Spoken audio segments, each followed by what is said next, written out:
maximize 10, 9, 8, 7, 6, 5, 4, 3, 2, 1. Ignition, engines full power, and liftoff. Go SpaceX, go Falcon, go RRT-1.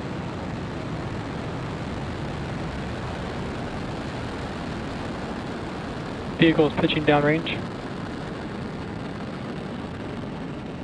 Stage 1 propulsion is nominal.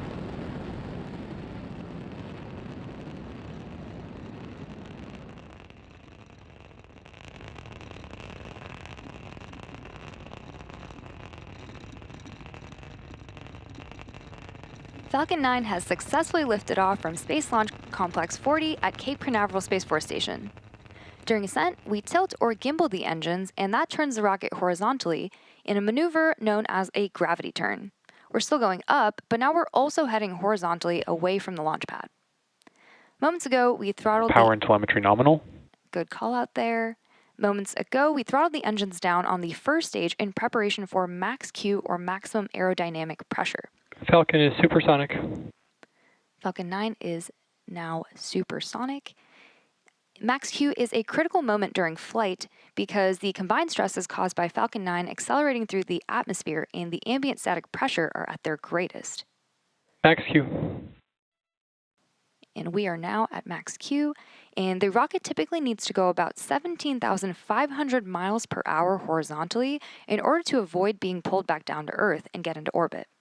You can track our progress to orbit by keeping an eye on the Stage 1 telemetry in the bottom corner of your screen. And back chill started. Now we have several events coming up in quick succession. Main engine cutoff, or MECO, stage separation, second engine start 1, or SES1, and fairing separation. Main engine cutoff, or MECO, is where all 9 Merlin 1D engines shut down to slow the vehicle down in preparation for stage separation, which is where the first stage separates from the second stage. Followed by this, the MVAC engine on the second stage will light, which is called out as second engine start 1, or SES1.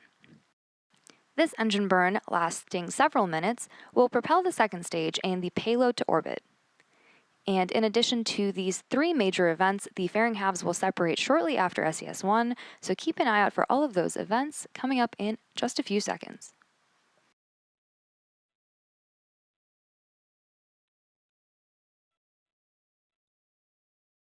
Main engine cutoff.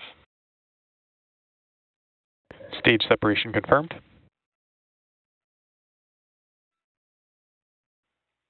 And back ignition.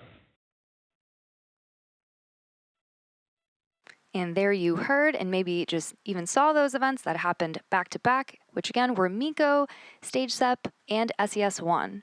And just as a reminder, we will not have any Stage 2 views today following stage separation, and the remainder of our webcast will follow the Falcon booster returning to Earth.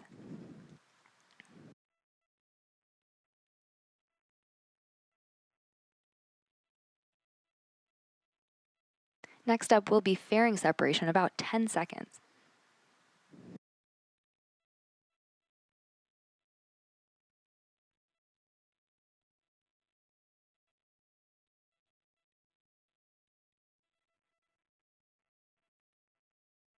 Fairing separation confirmed.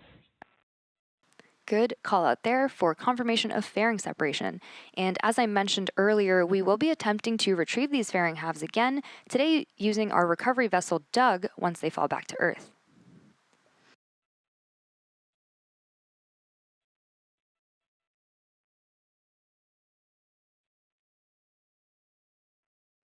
It's about T plus 4 minutes and 3 seconds into today's mission. At the T plus 6 minute and 12 second mark, we expect to have some great views of the first stage entry burn. And for the entry burn, we relight 3 of the M1D engines on the first stage, starting with the center E9 engine, followed shortly after by the E1 and E5 engines. This helps slow down the vehicle as it passes back into Earth's denser lower atmosphere. We need to slow it down to reduce re-entry forces, which ultimately helps us recover and reuse the first stage.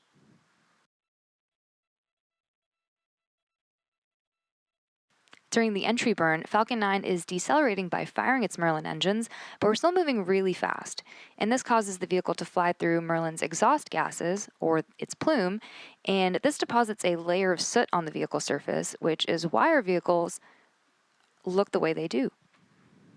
That soot comes from the carbon-based fuel that Falcon 9 uses.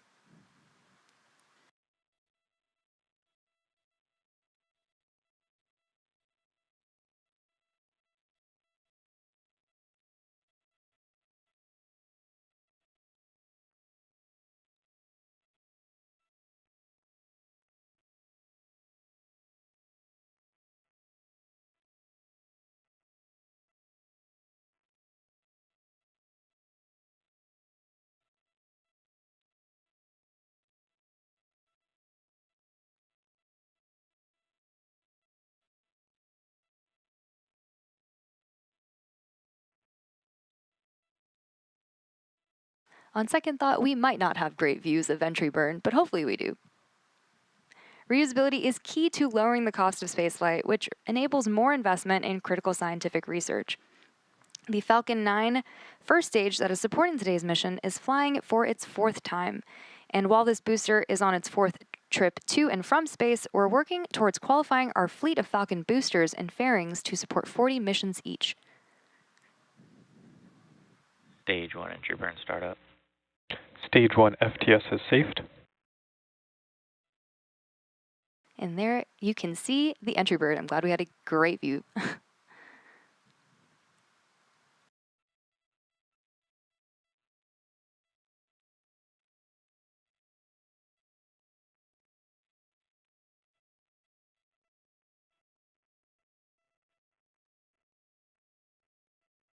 Stage 1 entry burn shutdown. Good call out there for the end of entry burn. As you can see on your screen, the telemetry on the bottom left-hand corner indicates that the first stage is slowing down.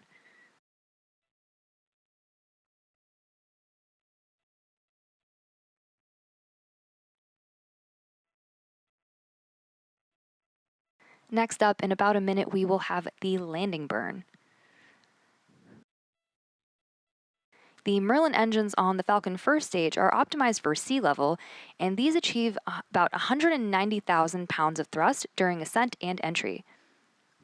And while it won't be visible on this webcast, the single MVAC engine on the second stage has a much wider nozzle and is optimized to operate in space, producing 220,500 pounds of thrust in vacuum. Stage 2. 1 transonic.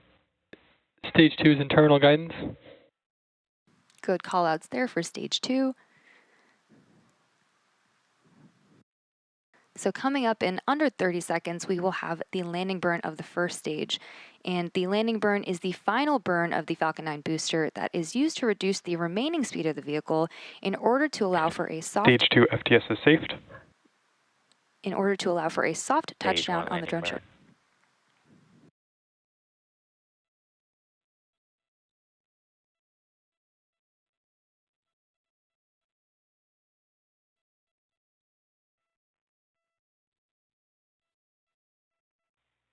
And back shutdown. Stage 1 landing leg deploy. Great view of our drone ship, a short Nominal fall park orbit gravitas. insertion. And there you saw and heard Stage 1 landing confirmed. the successful landing of our Falcon 9 rocket. This mission marks SpaceX's 126th successful Falcon launch of 2024, and the booster's landing marks SpaceX's 383rd recovery of an orbital class rocket.